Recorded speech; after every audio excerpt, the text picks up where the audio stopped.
Waalaikumsalam warahmatullahi wabarakatuh. Bagaimana kabar kalian hari ini? Baik. Sekarang saya absen dulu ya anak-anak. Ainan Salsabila Ramadhani, Andika Apriansyah Eka Saputra, Bagus Brian, Hadir. Devina Natalia, Diandra Sakarudin Febilian, Hadir. Ilham Zaki, Hadir. Ines, Joylana, Calvin, Kolis, Lailatul, Meka, Kresna, Neneng, Nova, Reno, Rian, Valin, Yuda, Hadir.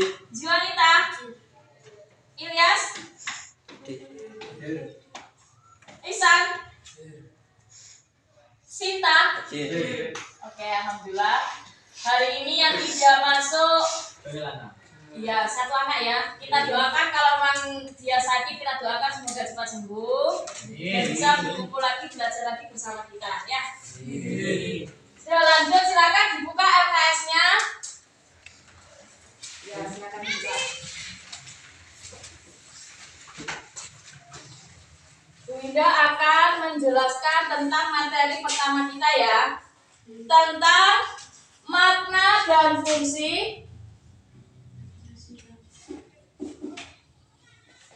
Pancasila sebagai dasar negara.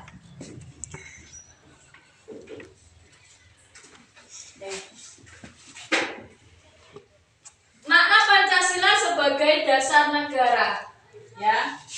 Dasar negara merupakan salah satu hal yang sangat penting setelah berdirinya suatu negara. Artinya apa? Dasar negara itu adalah sebuah fondasi.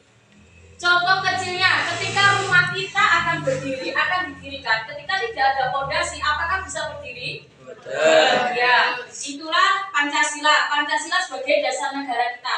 Adanya Pancasila, maka negara kita bisa berdiri teguh kokoh untuk menyelenggarakan berbagai kehidupan bangsa kita. Karena apabila negara tidak mempunyai dasar negara, maka mereka tidak memiliki pedoman yang jelas dalam menjalani kehidupan berbangsa dan bernegara. Oleh karena itu, mudah terjadi kekacauan dan negara yang tidak memiliki dasar negara. Bayangkan, seandainya negara kita tidak memiliki pedoman, pandangan hidup, aturan, apa yang akan terjadi di negara kita? Kacau balau, ya? Paham di sini? Oke, lanjut. Dasar negara memiliki fungsi penting dalam kehidupan berbangsa dan bernegara. Yang pertama apa di sini? Sebagai dasar kegiatan penyelenggaraan negara, setiap hal, setiap kegiatan yang dilakukan oleh masyarakat di dalam suatu negara itu pasti memiliki aturan, ya. Yang kedua, sebagai dasar berdirinya dan tegaknya suatu negara, itu tadi sebagai fondasinya kita, ya. Yang ketiga, dasar dan sumber hukum nasional. Pancasila itu mengandung sebuah hukum. Setiap apa yang kita lakukan, setiap apa yang kita perbuat, pasti ada hukum yang melandasinya. Ketika contohnya, sampean naik motor di jalan raya, ada lalu lintas, sampean melanggar, kena tilang ora? Pasti kena sanksi, ya. Yang keempat, ada dasar partisipasi warga negara. Itu juga pasti ada suatu aturan yang melandasinya. Yang kelima, dasar pergaulan antar warga negara. Ada aturannya, nak, kita bergaul, kita berteman sama siapa saja, kita bergaul dengan agama yang berbeda, itu semuanya ada aturannya, tidak sewenang-wenang, ya. Paham ya? Lanjut. Dasar negara Indonesia adalah Pancasila. Pancasila dapat diartikan sebagai 5 prinsip atau 5 asas. Sampean tahu kan isinya Pancasila itu apa aja? Saya cek ya, saya tes ya. Pancasila. 1. Ketuhanan yang Maha Esa. 2. Kemanusiaan yang adil dan beradab. 3. Persatuan Indonesia. 4. Kerakyatan yang dipimpin oleh hikmat kebijaksanaan dalam bermusyawarah dan perwakilan. 5. Keadilan sosial bagi seluruh rakyat Indonesia. Berarti sama SD-nya dahulu sudah pintar isinya Pancasila. Tepuk tangan untuk kita semua.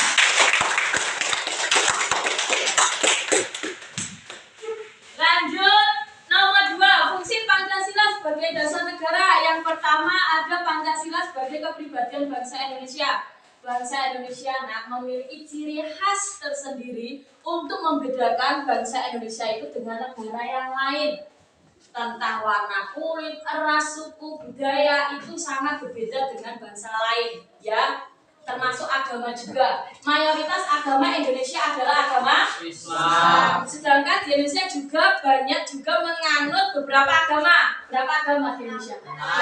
Yang pertama agama apa? Islam. Kristen, Katolik, Hindu, Buddha, Konghucu. Ya, sip. Yang kedua ada Pancasila sebagai jiwa bangsa Indonesia. Kita memiliki jiwa yaitu jiwa Pancasila. Isinya 5 tadi, 5 asas, 5 prinsip yang sampean sudah ikrarkan tadi. Yang ketiga Pancasila sebagai cita-cita bangsa Indonesia. Cita-citanya apa kira-kira cita-cita bangsa Indonesia itu? Silakan Mas Yuda, kira-kira apa? Melindungi segenap bangsa Indonesia dan seluruh tumpah darah Indonesia. Memajukan kesejahteraan kehidupan bangsa. Ya, sip. Itulah salah satu diantaranya cita-cita dari bangsa Indonesia. Mensejahterakan kehidupan warga negaranya, mencerdaskan bangsanya. Dengan cara apa? Menyekolahkan anak-anak seperti sampai ini dari TK sampai nanti sampai kuliah, amin. Nanti sampai bisa menjadi orang yang sukses dan sebagainya. Itu adalah salah satu cara mencerdaskan kehidupan bangsa sampai nanti jadi penerus bangsa Indonesia ini, ya. Yang terakhir ada Pancasila sebagai sumber dari segala sumber hukum. Pancasila itu memiliki tingkat yang paling tinggi di antaranya yang lain, yaitu menjadi salah satu sumber hukum. Jadi setiap apa yang kita lakukan, warga yang dilakukan itu pasti mengandung sebuah hukum. Nek bener ya ora disanksi, nek salah ya disanksi. Seperti itu, ya. Untuk saat ini penjelasannya itu dulu. Sekarang kira-kira ada yang mau ditanyakan? Silakan. Oh iya, silakan Mbak Kaina. Itu maksudnya bagaimana? Saya belum paham. Masih belum paham. Pancasila sebagai dasar hukum negara kita, ya. Setiap apa yang kita lakukan, semua tanpa terkecuali, masih pejabat, masih kepala desa, masih presiden, ketika mereka melakukan kekeliruan dalam suatu negara, dalam menyelenggarakan negara, pasti kena sanksi. Oke, koruptor, kuwi sing ra konangan yo sik aman. Tapi ketika mereka menemui nasibnya, pasti ketahuan, akhirnya yo dicebloskan ke penjara, dikon nanggung kerugiannya dan sebagainya. Contoh-contohnya seperti itu. Bayangkan negara kita tanpa hukum, oke maling, oke pencuri, oke pembunuh dan sebagainya. Sudah Mbak Ina? Ya, terima kasih. Yang lain ada yang bertanya? Sudah paham ya? Oke, terima kasih untuk hari ini. Minggu depan kita ketemu lagi, ya. Assalamualaikum warahmatullahi wabarakatuh. Waalaikumsalam warahmatullahi wabarakatuh.